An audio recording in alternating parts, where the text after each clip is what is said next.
ठीक है, तो देखो इसी हमने बात किया था, उस पिछले वाले लेक्चर में हमने बात किया था। हम्म,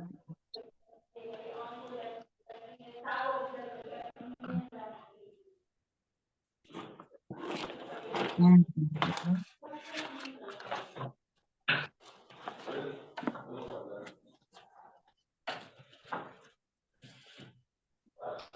एक मिनट रुक जाओ।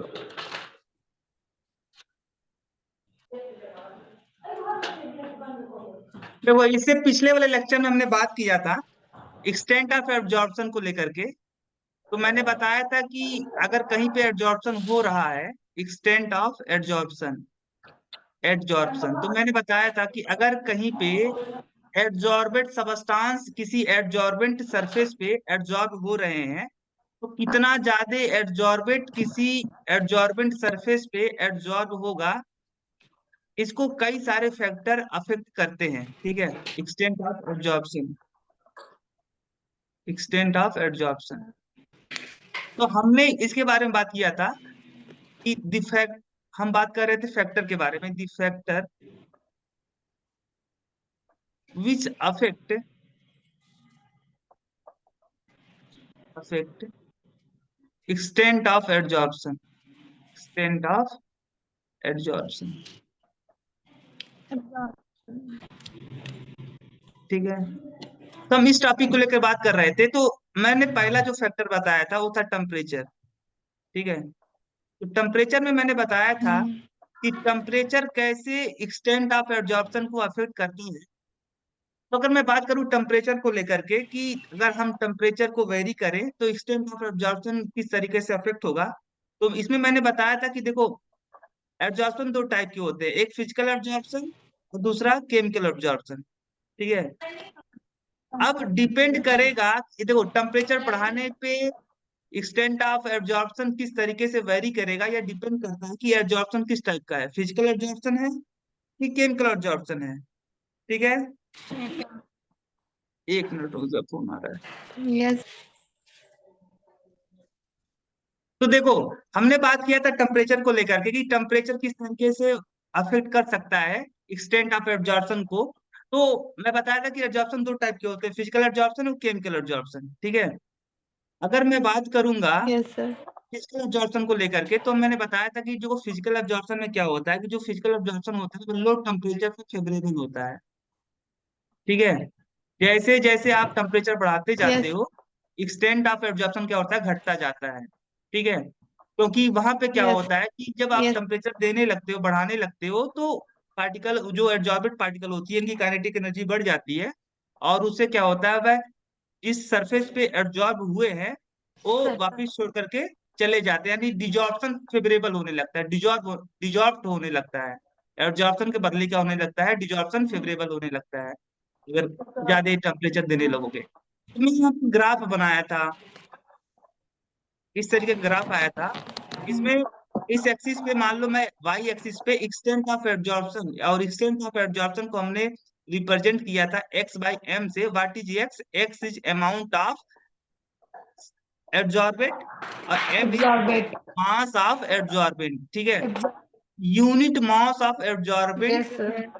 यूनिट मास ऑफ एब्जॉर्बेंट कितना, कितना ग्राम आपका एब्जॉर्बेंट एब्जॉर्ब कर रहा है, ये है आपका एक्सटेंट ऑफ एब्जॉर्प्शन। और इधर मैं टेम्परेचर लिखा था, तो मैंने लिखा था यहाँ पे, यहाँ पे मैं ग्राफ बनाया था कि आपका जो देखो शुरुआत में जब टेम्परेचर लो होता है तो एक्सटेंट ऑफ एब्जॉर्प्शन हाई होता है, और जैसे जैसे टेम्परेचर बढ़ता है वैसे एक्सटेंट ऑफ एब्जॉर्प्शन घटने लगता है। ठीक है, ये ग्राफ देख ही रहे हो, इस ग्राफ से पता चल रहा है कि जैसे जैसे आप टेम्परेचर देखो बढ़ वैसे वैसे जो एक्सटेंट ऑफ एब्जॉर्प्शन था वो क्या हो रहा है, देखो नीचे की तरफ आ रहा है। ठीक है, डिक्रीज। नीचे की तरफ आ रहा है, तो इसका मतलब हुआ कि यहाँ पे एक्सटेंट ऑफ एब्जॉर्प्शन घट रहा है ऑन इंक्रीजिंग टेम्परेचर। तो ये जो ग्राफ मिला है आपको वो फिजिकल एब्जॉर्प्शन के लिए मिला है, क्योंकि फिजिकल एब्जॉर्प्शन में क्या होता है कि एक्सटेंट ऑफ एब्जॉर्प्शन घटने लगता है जैसे जैसे टेम्परेचर बढ़ता है। इस ग्राफ को आप बोलते हो क्या, कौन सा graph, absorption, physical. Absorption isobar. ठीक है, ये जो ग्राफ एब्जॉर्प्शन आइसोबार क्या होता है देखो एडजॉर्प्शन आइसोबार क्या होता है, the graph plotting between extent of adsorption and temperature at constant pressure. Isobar, iso का मतलब सेम, बार का मतलब प्रेशर, यानी प्रेशर हम क्या करेंगे, प्रेशर को कांस्टेंट कर देंगे, प्रेशर को हम चेंज नहीं करेंगे। और हम देखेंगे कि हम यहाँ पे एक प्लॉट ग्राफ ग्राफ देंगे, प्लॉट ड्रा करेंगे, जिसमें क्या करेंगे, हम वाई एक्सिस पे एब्जॉर्प्शन और एक्स एक्सिस पे टेम्परेचर लिखेंगे। तो ऐसी ऐसा ग्राफ जो किसके किसके बीच में होता है, एब्जॉर्प्शन के लिए ऐसा ग्राफ जिसमें क्या होता है कि हम एट कांस्टेंट प्रेशर पर, तो एट कांस्टेंट प्रेशर पे हम टेम्परेचर को देखते हैं कि एक्सटेंट ऑफ एब्जॉर्प्शन किस तरीके से वेरी कर रहा है। तो ये जो ग्राफ है, ये एब्जॉर्प्शन एब्जॉर्प्शन आइसोबार है फॉर फिजिकल एब्जॉर्प्शन। यहीं पे अगर मैं बात करूं केमिकल एब्जॉर्प्शन के लिए, तो केमिकल एब्जॉर्प्शन के लिए मैंने बताया था कि केमिकल एब्जॉर्प्शन के केस में क्या होता है, इसके थोड़ा सा अपोजिट होता है। देखो केमिकल एब्जॉर्प्शन में क्या होता है, आपको पता है केमिकल एब्जॉर्प्शन में होता क्या है, जो एडजॉर्बेंट सरफेस होता है, उस एडजॉर्बेंट सरफेस पे एडजॉर्बेंट जो पार्टिकल होते हैं, वो एडजॉर्बेंट पार्टिकल आकर के केमिकली अटैच हो जाते हैं। अभी जो ये है आपका एडजॉर्बेंट और ये है आपका एडजॉर्बेंट, ये एडजॉर्बेंट इस सरफेस पे आकर के क्या हो रहा है, चिपक रहा है, और इस एडजॉर्बेंट पार्टिकल और इस एडजॉर्बेंट पार्टिकल के बीच में एक कोवैलेंट बॉन्ड का फॉर्मेशन हो जाता है, यानी केमिकली एक दूसरे से जुड़ जाते हैं, केमिकल बॉन्ड द्वारा एक दूसरे से जुड़ जाते हैं, तो इसे बोलते हो केमिकल एब्जॉर्प्शन।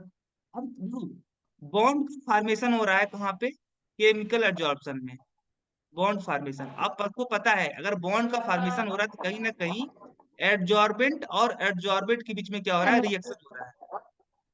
एडजॉर्बेट और यस एडजॉर्बेंट सर। और एडजॉर्बेंट के बीच में क्या हो रहा है, रिएक्शन हो रहा है। और रिएक्शन होने के लिए आपको पता है रिएक्शन कि हो रहा कोई है। भी क्या होता है, देखो एब्जॉर्प्शन हो, सॉरी, केमिकल रिएक्शन होने के लिए क्या चाहिए, एनर्जी चाहिए, ठीक है, एक डिफिनिट अमाउंट ऑफ एनर्जी चाहिए। अगर उतनी एनर्जी सब आपका रिएक्टेंट मालिक्यूल को आपको नहीं मिलेगी, तो वो प्रोडक्ट में नहीं चेंज होगा। यानी ये अगर इसको इस लिक्विड के पास में इतना सफिशियंट एनर्जी अगर नहीं होगा, वो जो जिससे क्या हो जाए, वो एक्टिवेटेड एनर्जी को ऑब्टेन कर ले, तब तक ये जो है एब्जॉर्बेंट पार्टिकल इस एब्जॉर्बेंट पार्टिकल से केमिकली अटैच नहीं होगा। तो शुरुआत में क्या होता है कि उसे एनर्जी चाहिए होती है रिएक्शन करने के लिए, यानी एब्जॉर्प्शन करने के लिए। शुरुआत में अगर टेम्परेचर दोगे तो एब्जॉर्प्शन बढ़ता है। एट डिफिनिट टेम्परेचर क्या होता है कि ऐसे टेम्परेचर शुरुआत में जब इनिशियली क्या होता है, जब टेम्परेचर बढ़ाते हो तो एक्सटेंट ऑफ एब्जॉर्प्शन बढ़ता है। But at A definite certain temperature क्या होता है, सर्टेन टेम्परेचर पर पहुंचने के बाद में इस पर क्या होता है कि एब्जॉर्प्शन जो होता है, अपना जो केमिकल एब्जॉर्प्शन होता है, वह हाईएस्ट हो जाता है कम एक्सटेंट हो ऑफ एब्जॉर्प्शन, उसके बाद फिर घटने लगता है। तो अगर मैं यहाँ जाता पे घटा। फिर वही सेम तरीके से बात करूं, वाई एक्सिस पे हम अगर मैं लिखूं एक्सटेंट ऑफ एब्जॉर्प्शन, और एक्स एक्सिस पे लिखूं टेम्परेचर, और ये जो ग्राफ है, ये ग्राफ आपका केमिकल एब्जॉर्प्शन के लिए अगर मैं ड्रा करूं, केमिकल एब्जॉर्प्शन के लिए, तो आप जानते हो कि शुरुआत में क्या होता है कि रिएक्शन करने के लिए, रिएक्शन मतलब करवाने के लिए हमें क्या करना पड़ता है, एनर्जी देना पड़ता है, ताकि रिएक्टेंट मालिक्यूल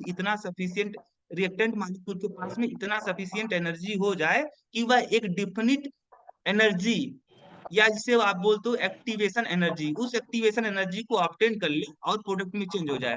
तो शुरुआत में अगर आप टेम्परेचर देते हो, शुरुआत में टेम्परेचर बढ़ाते हो, तो स्टेट देखो, यहाँ पे मैं एक ग्राफ लिख रहा हूँ, एक ग्राफ जो प्लॉट कर रहा हूँ मैं, एक ग्राफ का देखो किस तरफ है, ऊपर की तरफ है, ऊपर की तरफ का मतलब यहाँ पे देखो, यहाँ पे इस ए टेम्परेचर था, इस टेम्परेचर पे जो एक्सटेंट ऑफ एब्जॉर्प्शन था इतना था, मान लो एक्स है। और मान लो जैसे टेम्परेचर आप बढ़ा रहे हो, इस टेम्परेचर पे बात करो, ठीक है, यहाँ से मैं यहाँ पे आ गया, टेम्परेचर बढ़ गया, और टेम्परेचर बढ़ने पे आप देखोगे कि जो एक्सटेंट ऑफ एब्जॉर्प्शन होगा वो कितना हो गया, वाई हो गया, सपोज दैट। तो वाई आपको दिख रहा है कि Y is greater than X, यानी क्या हुआ, टेम्परेचर बढ़ने पे एक्सटेंट ऑफ एब्जॉर्प्शन बढ़ रहा है, तो ऊपर की तरफ है।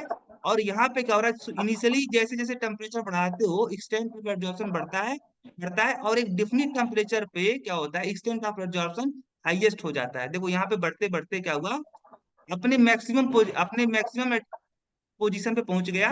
उसके बाद में क्या होगा कि जैसे अभी देखो यहाँ पे ये जो टेम्परेचर है, इस टेम्परेचर के बाद में ये क्या होगा, एक्सटेंट ऑफ एब्जॉर्प्शन फिर घटने लगेगा, अगर टेम्परेचर बढ़ाओगे तो फिर क्या होगा, बाद में ये घटने लगता है। ठीक है, घटने लगे। ऐसे ही कल बनाया था ग्राफ हमने ना। ठीक है, पैराबोलोग्राफ। ऐसे ही ग्राफ एक केमिकल एब्जॉर्प्शन के लिए। ठीक है, अब हम बात करेंगे दूसरे फैक्टर को लेकर के। दूसरा जो फैक्टर हमारा हुआ प्रेशर। प्रेशर, देखो प्रेशर भी क्या करता है, एक्सटेंट ऑफ एब्जॉर्प्शन को अफेक्ट करता है। ठीक है, जैसे मान लो एक कोई आपका एडजॉर्बेंट सरफेस है और इस पे एडजॉर्बेंट पार्टिकल आकर के चिपकने वाले हैं, यानी एडजॉर्ब होने वाले हैं। ठीक है, अगर इफ सपोज दैट ये जो एडजॉर्बेंट आपका सबस्टांस है, ये है आपका गैसियस स्टेट में, गैस। ठीक है, और ये मान लो आपका सॉलिड है। एडजॉर्बेंट जो है, एडजॉर्बेंट सॉलिड है, और जो एडजॉर्बेंट है वो गैस है, यानी गैस का एडजॉर्प्शन हो रहा है किसी मेटल के सरफेस पे, ऐसा आप समझ सकते हो। ठीक है, तो आप जानते हो कि अगर आप इस केस में क्या करते हो, गैस के ऊपर प्रेशर का बहुत ज्यादा अफेक्ट पड़ता है। ठीक है, गैस के ऊपर प्रेशर का बहुत ज्यादा अफेक्ट मतलब इफेक्ट पड़ता है, क्योंकि वो जो सॉलिड पे तो प्रेशर का इफेक्ट पड़ता नहीं है, लिक्विड पे भी प्रेशर का इफेक्ट पड़ता नहीं है। किस पे पड़ता है, गैस पे बहुत ज्यादा फर्क पड़ता है, इफेक्ट करता है प्रेशर। गैस को बहुत ज्यादा इफेक्ट करता है। तो अगर मान लो हम क्या करें, अगर प्रेशर हम क्या करें, जो एक्सटर्नल प्रेशर है, इस गैस पे लगने वाला जो एक्सटर्नल प्रेशर है, इस एक्सटर्नल प्रेशर को अगर मैं बढ़ा दूं, एक्सटर्नल प्रेशर को बढ़ा दूं, तो क्या होगा, देखो अगर प्रेशर बढ़ाते हो, गैस के ऊपर लगने वाला जो प्रेशर है, एक्सटर्नल प्रेशर, वो बढ़ा देते हो, तो मान लो कि शुरुआत में प्रेशर, मान लो कि आपने प्रेशर नहीं बढ़ाया था, ऐसे नॉर्मल प्रेशर था 1 एटमोस्फियर। ठीक है, इस एयर जो गैस मॉलिक्यूल थे, वो गैस मॉलिक्यूल इस सॉलिड सरफेस पे आके अपने मन से चिपक रहे थे। ठीक है, ठीक है, मान लो कि 3 मॉलिक्यूल चिपक, इसके कितने टोटल मॉलिक्यूल यहाँ पे मैं दिखाया हूँ, इसके यहाँ पे 8 मॉलिक्यूल हमने थ्री दिखाया। 8 मॉलिक्यूल में से मान लो कि 4 जो गैसियस मॉलिक्यूल है वो आकर के इस सॉलिड सरफेस पे चिपक रहे हैं। बट अगर हम क्या करें, नॉर्मल प्रेशर से बढ़ा करके इसका प्रेशर, मैं इस गैस पे लगने वाला प्रेशर अगर बढ़ा दूं, तो प्रेशर बढ़ाने पे क्या होगा आपको पता है, अगर प्रेशर बढ़ा दोगे तो ऊपर से क्या होगा, यहाँ पे देखो प्रेशर बढ़ाने से क्या होगा कि अगर इस गैस में प्रेशर बढ़ गया, तो प्रेशर बढ़ाने पे क्या होगा कि ये जो गैस मॉलिक्यूल है, ये फोर्सली क्या हो जाएंगे, फोर्सफुल हो जाएंगे। मतलब इनको एक तरीके से हम प्रेशर बढ़ा करके फोर्स, इस पे गैस मॉलिक्यूल पे फोर्स अप्लाई कर रहे हैं। ठीक है, इसे हम फोर्स कर रहे हैं। ठीक है, करने के लिए तो बढ़ाते हैं, गैस का वॉल्यूम क्या होता है, कम होता है। ठीक है, प्रेशर बढ़ाओगे तो वॉल्यूम क्या होता है, कम होता है। वॉल्यूम कम होने के वॉल्यूम कम होने का मतलब हुआ कि जो आपके गैस मॉलिक्यूल है एक दूसरे के नजदीक आने लगते हैं। अब हम ऊपर से अप्लाई कर रहे हैं ना, जैसे मान लो ये सॉलिड सरफेस था, इसके ऊपर क्या था, गैस था। ठीक है, यहाँ पे गैस था, अब इसके ऊपर हम प्रेशर अगर अप्लाई कर रहे हैं, तो क्या होगा, ये जो मॉलिक्यूल होंगे वो नीचे की तरफ मूव करेंगे। ठीक है, और ये क्या होंगे, एक तरीके से फोर्स आप कर रहे हो कि ये जो गैस मॉलिक्यूल है इस सॉलिड की सरफेस की तरफ जाए। ठीक है, अगर एक गैस मॉलिक्यूल इसके सॉलिड सरफेस की तरफ आएगा, आके क्या होगा, एब्जॉर्ब होगा। यानी एक प्रकार से आप क्या कर रहे हो, जबरदस्ती कर रहे हो इस गैस मॉलिक्यूल को एब्जॉर्ब होने के लिए फोर्स कर रहे हो। ठीक है, प्रेशर बढ़ाने पे क्या होगा, जितना ज्यादा प्रेशर अप्लाई करोगे, उतना ज्यादा गैस मॉलिक्यूल आकर के इस सॉलिड सरफेस पे जमा होगा, एब्जॉर्ब होगा। ठीक है, एक प्रकार से यहाँ पे ये माना जा सकता है कि अगर आप प्रेशर बढ़ाते हो तो क्या होगा, एक्सटेंट ऑफ एब्जॉर्प्शन बढ़ता है। एक्सटेंट ऑफ एब्जॉर्प्शन क्या होता है, बढ़ता है, क्योंकि आप फोर्स कर रहे हो ना, इस गैस को जबरदस्ती कर रहे हो कि अब मान लो कि आप प्रेशर बढ़ा दिए, तो जहां पे पहले 4 मॉलिक्यूल जा करके इस सॉलिड सरफेस पे चिपक रहे थे, वहीं पे अगर आप प्रेशर अब बढ़ा दोगे, तो इसे एक प्रकार से इस गैस मॉलिक्यूल को आप फोर्स कर रहे हो ऊपर से कि ये क्या हो जाए, किधर की तरफ मूव करे, इस सॉलिड सरफेस की तरफ मूव करे। और जो सॉलिड सरफेस की तरफ मूव करेगा, तो जैसे जैसे नजदीक आएगा, तो कहीं ना कहीं वो जो अट्रैक्शन फोर्स होगा बिटवीन एडजॉर्बेंट पार्टिकल और एडजॉर्बेंट पार्टिकल, वो बढ़ेगा। अभी तो दूर था, ठीक है, तो कोई बहुत विशेष अट्रैक्शन नहीं लग रहा था एडजॉर्बेंट पार्टिकल और एडजॉर्बेंट पार्टिकल के बीच में। जब आपने प्रेशर बढ़ा दिया,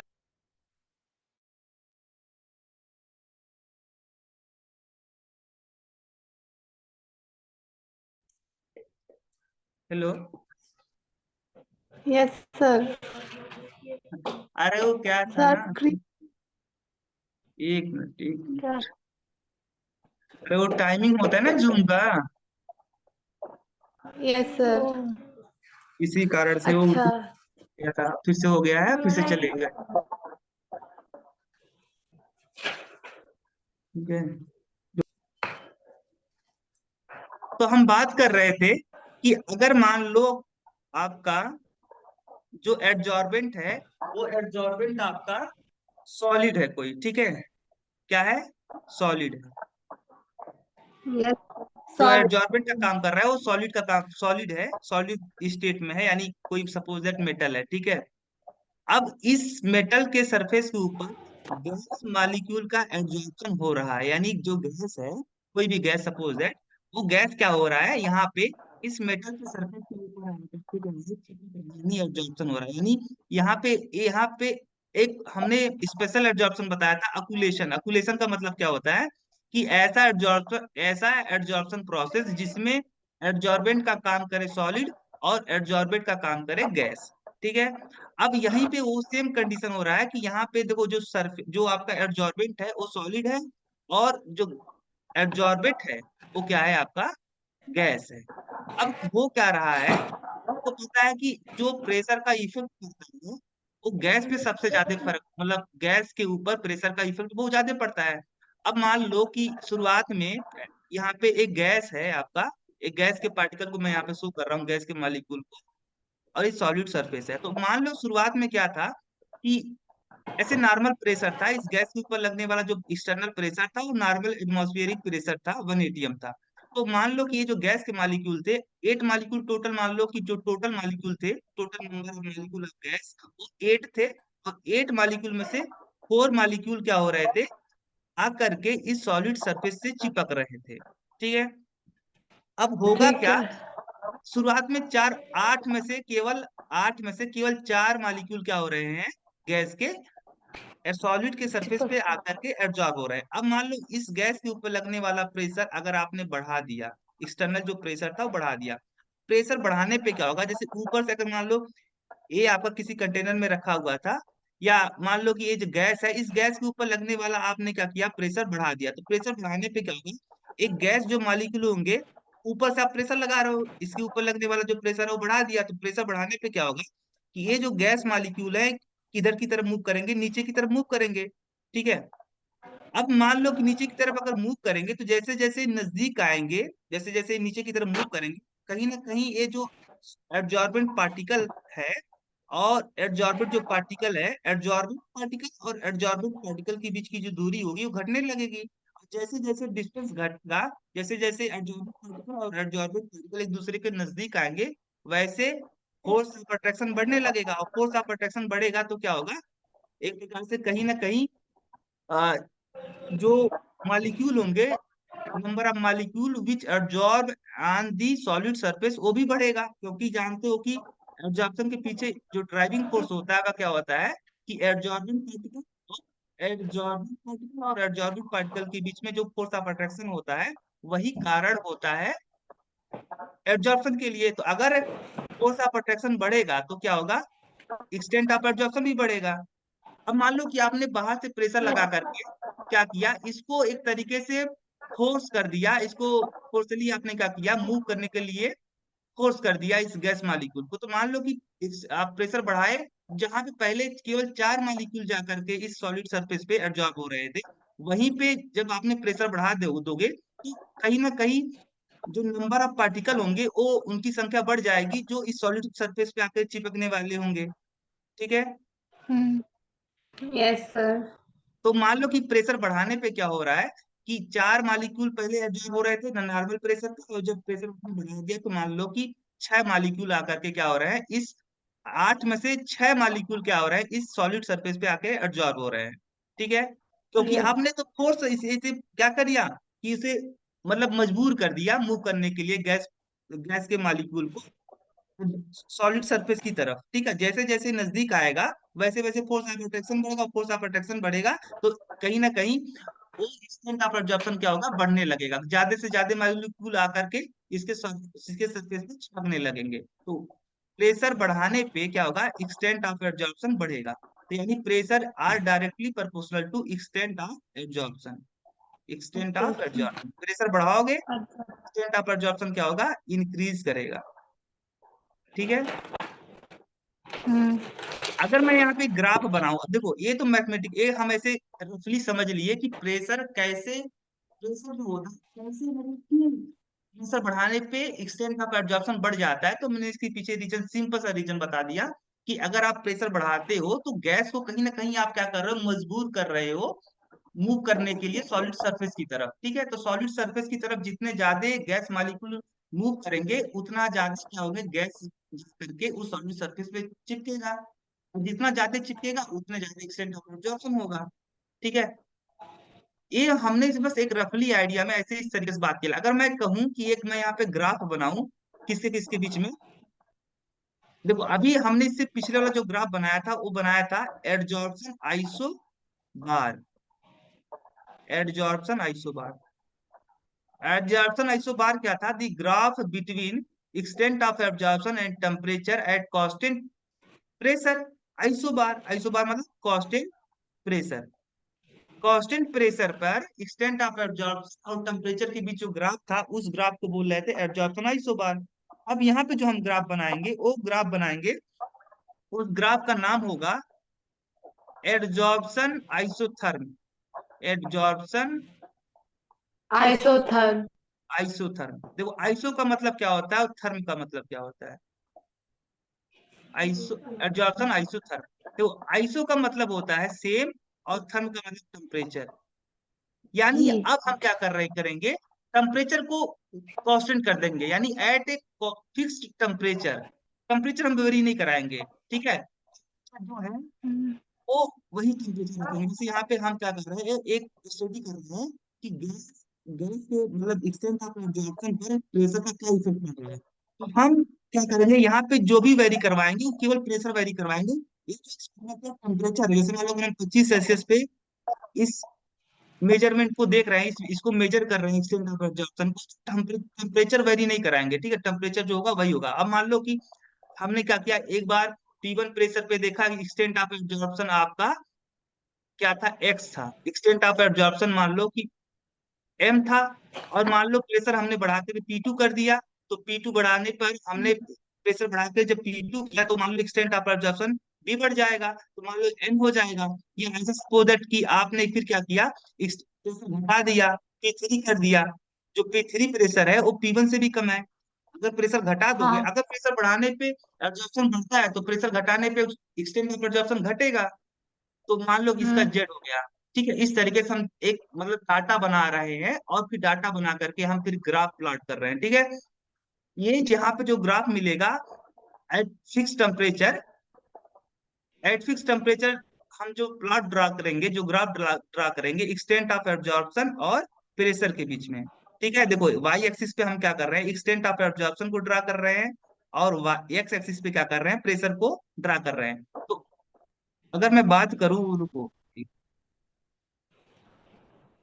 देखो ये ग्राफ हम, मैं बात कर रहा था ग्राफ के बारे में, और ग्राफ हम प्लॉट कर रहे थे एक्सटेंट ऑफ एब्जॉर्प्शन और प्रेशर के बीच में। ठीक है, अब मैं कह रहा हूं कि देखो ये जो ग्राफ मिलेगा इस एब्जॉर्प्शन के लिए, उस ग्राफ का नाम होगा एब्जॉर्प्शन आइसोथर्म। ठीक है, तो एब्जॉर्प्शन आइसोथर्म क्या होता है, मैं यहाँ पे थोड़ा सा लिख देता हूँ। At fix temperature, at fixed temperature, क्योंकि आइसोथर्म है ना तो टेम्परेचर को तो हमें कांस्टेंट रखना पड़ेगा। Eight fix temperature, eight fix temperature the graph, the graph plotted between extent of absorption मतलब x/m एंड प्रेशर। ठीक है, तो आप जानते हो कि जैसे जैसे प्रेशर बढ़ाते हो वैसे वैसे एक्सटेंट ऑफ एब्जॉर्प्शन बढ़ता है। अगर मैं मान लो कि यहाँ हाँ। पे देखो जो गैस है, अब मान लो कि जो गैस है वो गैस है आपका नाइट्रोजन गैस। ठीक है, और मान लो जो एड्जॉर्बेंट हम्म। है वो एड्जॉर्बेंट का काम कर रहा है, एड्जॉर्बेंट, जो एड्जॉर्बेंट का काम कर रहा है वो आपका चारकोल है। क्या है, चारकोल। यानी चारकोल के सरफेस पे चारकोल। हम क्या कर रहे हैं, नाइट्रोजन गैस का एब्जॉर्प्शन करवा रहे हैं। और यहाँ पे हम प्रयास ये कर रहे हैं, हम कि टेम्परेचर हम फिक्स रखें और फिर प्रेशर हम चेंज करें और देखें कि एक्सटेंट ऑफ एब्जॉर्प्शन किस तरीके से वेरी करता है। तो अगर आप ऐसे अगर इसके लिए एक ग्राफ प्लॉट करोगे जिसमें चारकोल आपका एब्जॉर्बेंट का काम करेगा और गैस का काम करेगा नाइट्रोजन गैस, तो यहाँ पे ग्राफ देखो जैसे जैसे प्रेशर बढ़ाओगे वैसे वैसे एक्सटेंट ऑफ एब्जॉर्प्शन बढ़ेगा, तो यहाँ पे इस तरीके से ग्राफ मिलेगा। ठीक है, इस ग्राफ से भी पता चल रहा है कि जैसे जैसे देखो इस एक्सिस पे जा रहे हो आप, एक्स एक्सिस पे बढ़ रहे हो, जैसे जैसे प्रेशर बढ़ रहा है वैसे वैसे क्या हो रहा है, एक्सटेंट ऑफ एब्जॉर्प्शन बढ़ रहा है, इंक्रीज कर रहा है। इस तरीके से कर रहा है। ठीक है, जब बहुत ज्यादा प्रेशर हो जाएगा तब फिर क्या होगा कि डिपेंड नहीं करेगा, मतलब अगर बहुत ज्यादा प्रेशर हो, अगर आपने कर दिया बहुत काफी मतलब लार्ज प्रेशर पे, अगर आप प्रेशर जो है बहुत ज्यादा आपने कर दिया, तो फिर आपका एक्सटेंट ऑफ एब्जॉर्प्शन प्रेशर पे डिपेंड नहीं करता है। ठीक है, शुरुआत में क्या होगा कि शुरुआत में ये जो एक्सटेंट ऑफ एब्जॉर्प्शन है वो बढ़ रहा है, जैसे जैसे प्रेशर बढ़ रहा है एक्सटेंट ऑफ एब्जॉर्प्शन बढ़ रहा है। तो अगर बहुत ज्यादा प्रेशर आप लगा दोगे तो जितना उसको एब्जॉर्ब होना था वो एब्जॉर्ब हो जाएगा, उसके बाद और ज्यादा एब्जॉर्ब नहीं होगा। ठीक है, और इसी तरीके से मैं अगर कहूँ, मैं दो देखो यहाँ पे मैं दो तीन ऐसे इस तरीके से ग्राफ प्लॉट करता हूँ, इस तरीके से। अब तुमको एक चीज यहाँ पे बताना है। ठीक है, देखो ये है आपका 0 सेल्सियस पे, ये है आपका -28 सेल्सियस पे, और ये है -78 सेल्सियस पे, और ये है आपका -190 सेल्सियस पे। ठीक है, अब मान लो टेम्परेचर आपका फिक्स है। ठीक है, मान लो किसी टेम्परेचर पे आप देख रहे हो, ये मान लो ये जो यहाँ पे ये इस एक्सिस पे जो यहाँ पे एक पॉइंट है, ये पॉइंट बता रहा है 10 atm प्रेशर को। ठीक है, इस पॉइंट पे, इस एक्स एक्सिस पे, इस प्रेशर एक्सिस पे ये जो पॉइंट है, ये पॉइंट है 10 atm के करस्पॉन्डिंग। तो इसके अगर ऊपर ऐसे ऊपर की तरफ से ड्रॉ करोगे तो जहां पे इंटरसेक्ट करेगा ये ग्राफ, ठीक है, इस लाइन से, वही उसको यहाँ पे पॉइंट यहाँ पे इंटरसेक्ट किया, और इसको फिर आप ये कहाँ पे क्या करो, इस तरीके से पीछे की तरफ ड्रॉ करो। ठीक है, एक्सटेंड करो, तो इस एक्सिस पे जहां पे ये कट करेगा वह क्या होगा, इस 10 एटमॉस्फेरिक प्रेशर के करस्पॉन्डिंग ये वाला जो फर्स्ट वाला ग्राफ था, ये फर्स्ट ग्राफ है, ये सेकंड ग्राफ है, ये थर्ड ग्राफ है। फर्स्ट ग्राफ के लिए एक्सटेंट ऑफ एब्जॉर्प्शन को बताएगा 10 एटमॉस्फेरिक प्रेशर पे। ठीक है, अब देखो ये जो फर्स्ट ग्राफ है, इस मान लो कि आपका इसकी जो वैल्यू है वो मान लो आपका m है। ठीक है, और इसी के देखो 10 एटमॉस्फेरिक प्रेशर के करस्पॉन्डिंग ही ऊपर की तरफ और ऊपर जाओ तो सेकंड वाला जो आपका ग्राफ है, ये वाला यहाँ पे इंटरसेक्ट कर रहा है, और इस पीछे की तरफ अगर आप मूव करोगे तो ये वाला मान लो कि आपका जो इंटरसेक्ट कर रहा है यहाँ पे कर रहा है, और इसकी वैल्यू जो है n है। और मान लो फिर ऊपर और आप गए, ठीक है, तो यहाँ पे इस तरीके से आप बढ़ाए तो मान लो इसकी वैल्यू z है। ठीक है, और ए वाला है, देखो ए वाला तो बहुत ज्यादा है, यहाँ पे मैं इसको आगे प्लॉट नहीं किया। ठीक है, अब इस फर्स्ट सेकंड और थर्ड ग्राफ को देखो। अच्छा, फर्स्ट ग्राफ क्या बता रहा है, दो फर्स्ट ग्राफ क्या है आपका, एब्जॉर्प्शन आइसोथर्म है किसी गैस के लिए, टेम्परेचर कितना है 0 सेल्सियस पे। जैसे जैसे देखो आप टेम्परेचर जितना कम रखोगे, ठीक है, उतना ज्यादा क्या होगा, एक्सटेंट ऑफ एब्जॉर्प्शन होगा एट सेम प्रेशर। अब जैसे मान लो नाइट्रोजन गैस है, अब इस नाइट्रोजन गैस को आप क्या कर रहे हो, नाइट्रोजन गैस का एब्जॉर्प्शन करवा रहे हो चारकोल के सरफेस पे, टेम्परेचर रखे हुए 0 सेल्सियस। यहाँ पे देखो ये जो ग्राफ है, इस ग्राफ में टेम्परेचर तो वेरी नहीं कर रहा है ना, टेम्परेचर तो 0 सेल्सियस है। ठीक है, और अगर आप यही नाइट्रोजन गैस का एब्जॉर्प्शन करवाओगे -28 डिग्री सेल्सियस पे, तो जो एक्सटेंट ऑफ एब्जॉर्प्शन होगा वो ज्यादा तेजी से क्या करेगा, इंक्रीज करेगा। देखो ये जो ग्राफ है, इस ग्राफ का जो स्लोप है वो फर्स्ट सेकंड ग्राफ का जो स्लोप है, जो ढलान है, वो ज्यादा है इन कंपेयर टू फर्स्ट। ठीक है, तो यहाँ से बात पता चल रहा है कि देखो जाहिर सी बात है टेम्परेचर कम होगा तो एक्सटेंट ऑफ एब्जॉर्प्शन ज्यादा होगा। तो ये जो ग्राफ है 0 सेल्सियस पे है, ये -28 सेल्सियस पे, ये -78 सेल्सियस पे, तो जैसे जैसे टेम्परेचर घटा रहे हो वैसे वैसे क्या एब्जॉर्प्शन बढ़ रहा है। ये ग्राफ डिफरेंट टेम्परेचर पे ड्रा किया गया है। ठीक है, क्या बात समझ में आई क्या? Yes sir. जैसे मान लो नाइट्रोजन गैस है, अब इस नाइट्रोजन गैस को अगर आप कोई आपसे पूछ ले कि नाइट्रोजन गैस है, नाइट्रोजन गैस का एब्जॉर्प्शन हो रहा है चारकोल के सरफेस पे। अब मान लो कि प्रेशर है आपका नाइट्रोजन गैस पे, जो एक्सटर्नल प्रेशर लग रहा है वो 10 atm है। ठीक है, 10 atm है। और मान लो कि आपको दो सिचुएशन दिया, एक सिचुएशन दिया कि नाइट्रोजन गैस पे लगने वाला प्रेशर जो है 10 atm है, और टेम्परेचर है आपका 30 सेल्सियस। कितना है? 30 सेल्सियस।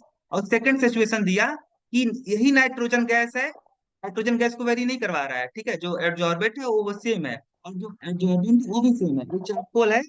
ठीक है, और सेकंड केस में क्या है, नाइट्रोजन गैस का एब्जॉर्प्शन हो रहा है चारकोल के सरफेस पे, प्रेशर जो है वो फिक्स है, 10 atm की ही बात हो रही है। सेकंड सिचुएशन में क्या है, जो जिस जिस टेम्परेचर पे ये एब्जॉर्प्शन ऑब्जर्व किया जा रहा है, उस ट- वह टेम्परेचर है आपका 20 सेल्सियस। ठीक है, तो बताओ किस सिचुएशन में एक्सटेंट एक्सटेंट ऑफ एब्जॉर्प्शन ज्यादा होगा, जबकि प्रेशर तो सेम है। किस पे ज्यादा होगा? सेकंड सिचुएशन में ज्यादा होगा कि फर्स्ट सिचुएशन में ज्यादा होगा? सेकंड में। सेकंड में होगा, क्योंकि देखो प्रेशर और टेम्परेचर पता करो आप, टेम्परेचर देखो यहाँ पे क्या है, डिफरेंट है। हम्म होगा तो इंस्टेंट ऑफ एब्जॉर्प्शन ज्यादा होगा, तो भाई सेम ड्रा ड्रा किया गया है। ठीक है, यही इसी तरीके से यहाँ पे ड्रा किया गया है। अब बात करेंगे हम देखो सेचुरेशन प्रेशर को लेकर के। Saturation pressure, saturation pressure, saturation pressure. देखो यहाँ पे जब हमने ग्राफ ड्रा किया था, इस एक्सिस पे हमने जब एक्सटेंट ऑफ एब्जॉर्प्शन और इस एक्सिस पे प्रेशर को ड्रा किया था, तो इस तरीके का ग्राफ मिला था। ठीक है, इस ग्राफ से मुझे ये भली बात ही समझ में आ गया था कि जैसे जैसे प्रेशर बढ़ाओगे वैसे वैसे एक्सटेंट ऑफ एब्जॉर्प्शन बढ़ेगा। देखो जब प्रेशर बहुत ज्यादा हो जाता है ना, शुरुआत में तो बढ़ता है बढ़ता है, बट जब प्रेशर बहुत एक, ये देखो यहाँ पे देखो ये ग्राफ है ना, इस ग्राफ को बस ध्यान से देखो, बस समझ में आ जाएगा। ये ग्राफ जो है देखो शुरुआत में क्या हो रहा है, इंक्रीज कर रहा है, इंक्रीज कर रहा है, इंक्रीज कर रहा है, इंक्रीज कर रहा है, और यहाँ पे क्या हो रहा है, इंक्रीज कर रहा है यहाँ पे।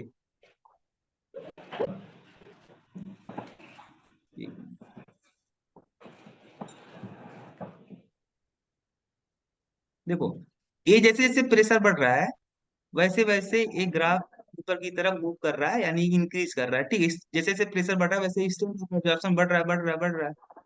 बट यहाँ पे इस प्रेशर पे जा करके क्या हो रहा है, फिर उसके आगे क्या हो रहा है, एक्सटेंट ऑफ एब्जॉर्प्शन देखो, जो एक्सटेंट ऑफ एब्जॉर्प्शन की ये जो ग्राफ है, ये ग्राफ किसके पैरेलल हो जा रहा है, प्रेशर एक्सिस के पैरेलल हो जा रहा है। पैरेलल का मतलब क्या हुआ, देखो इसके आगे जैसे मान लो इस प्रेशर पे आप देखोगे, तो एक्सटेंट ऑफ एब्जॉर्प्शन मान लो कि आपको कितना मिला, इस इस प्रेशर पे, इस प्रेशर पे मान लो P1 प्रेशर है, P1 प्रेशर यहाँ पे जो ये पॉइंट है, इस पॉइंट के करस्पॉन्डिंग जो प्रेशर है वो P1 है। P1 प्रेशर पे जो एक्सटेंट ऑफ एब्जॉर्प्शन है वो मान लो M है। ठीक है, तो मान लो इसके आगे आप चले, ए प्रेशर है आपका P2। ठीक है, आपको पता है कि यहाँ पे अगर आगे की तरफ जा रहे हो तो P2 is greater then P1। ठीक है, और इसको ऐसे फिर आप यहाँ पे इसके बैकवर्ड डायरेक्शन में इसको अगर इस ग्राफ को प्लॉट करोगे तो यहाँ पे फिर यही पॉइंट मिलेगा आपको, इंटरसेक्टिंग पॉइंट। ठीक है, एम। इसका मतलब हुआ कि देखो प्रेशर अब भले ही ज्यादा हो गया, इस फिक्स्ड प्रेशर के बाद में प्रेशर जैसे जैसे बढ़ रहा है, प्रेशर तो बढ़ रहा है बट एक्सटेंट ऑफ एब्जॉर्प्शन पे कोई फर्क नहीं पड़ रहा है। यानी क्या हो गया, एक्सटेंट ऑफ एब्जॉर्प्शन बढ़ ही नहीं रहा है, फिक्स हो गया। ठीक है, जितना उसको मैक्सिमम होना था उतना हो गया, उसके आगे फिर एक्सटेंट ऑफ एब्जॉर्प्शन नहीं बढ़ रहा है।